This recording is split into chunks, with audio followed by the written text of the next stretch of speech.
My name is Nenah Carter. I am 34 years old. For 15 years, I had a best friend named Olivia. People often said we were inseparable, and they were right. We met in college, sitting in the same class, dreaming about the same future.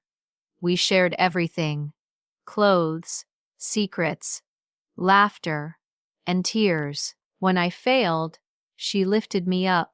When she struggled, I stayed awake beside her all night.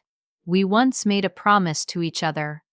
No matter what happens, she said, we will never become strangers. I believed her completely. After college, life slowly changed. I got married, while she remained single.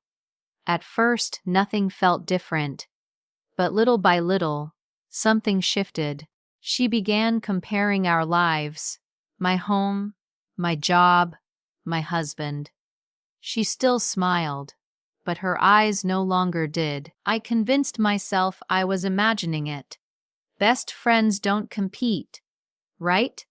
When my husband lost his job, she was the only person I told. When I cried at night, she listened patiently. When my marriage started falling apart, she knew every detail.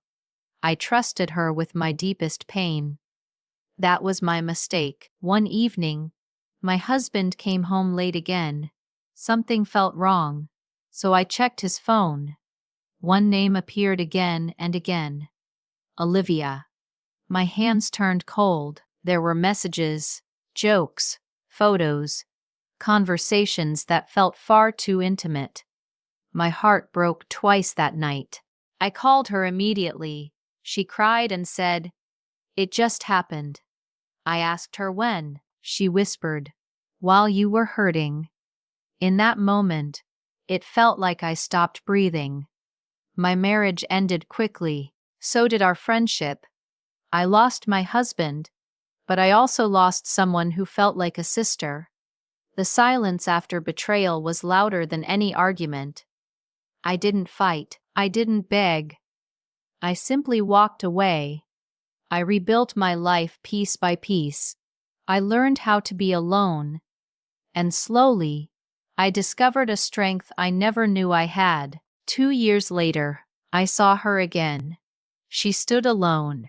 No ring, no happiness in her eyes. She told me softly, "I never meant to hurt you." I looked at her calmly and replied, "You didn't just hurt me, you replaced me." She asked if we could ever be friends again. I gently shook my head. "No," I said. "You already taught me how to live without you." Some betrayals don't end with anger. They end with clarity. And sometimes, losing a best friend is the moment you finally choose yourself. If this story felt real to you, tell me in the comments.